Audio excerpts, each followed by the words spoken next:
Hi guys, it's Lewis here. I'm going to have to do some slightly weird framing on this video because the sun is directly on me, and I've just pulled this thing down a bit because if it's like that you can only see my mouth and I look a bit like Batman, so I'm going to go for that, so it's just my chin is illuminated. I've just been to the cinema to see The Favourite, which I've been thinking about seeing for a little while. It's it piqued my interest, but at the same time I kind of thought it wasn't really aimed at me. It looks like a bit of a, not a girly film, but not necessarily aimed at masculine people like myself.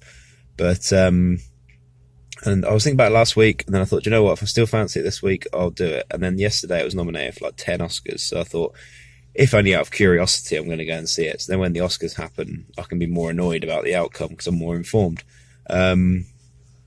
It's a film about Queen Anne in the early 1700s and two women in her court who are trying to win her favour, basically. So it's all kind of political, and basically women are just awful to each other. And 300 years on, not much has changed.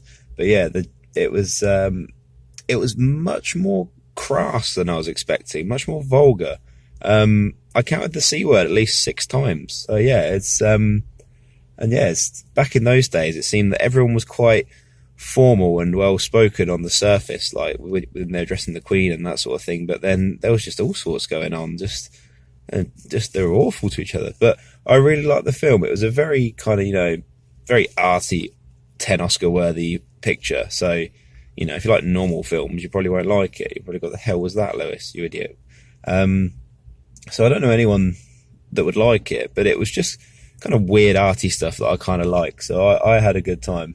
It kept me oddly gripped throughout it. It was a very nice score, and everything looked very nice as well. Apart from the grubby bits. But yeah, lots of rabbits in it as well, which I quite enjoyed. But yeah, it was really good. I think Rachel Weisz will probably win Best Supporting Actress because she was tremendous. Emma Stone's also nominated for it, and Olivia Colman, who played Queen Anne, is nominated for Best Actress. But I think Glenn Close will get that because, it's Glenn Close.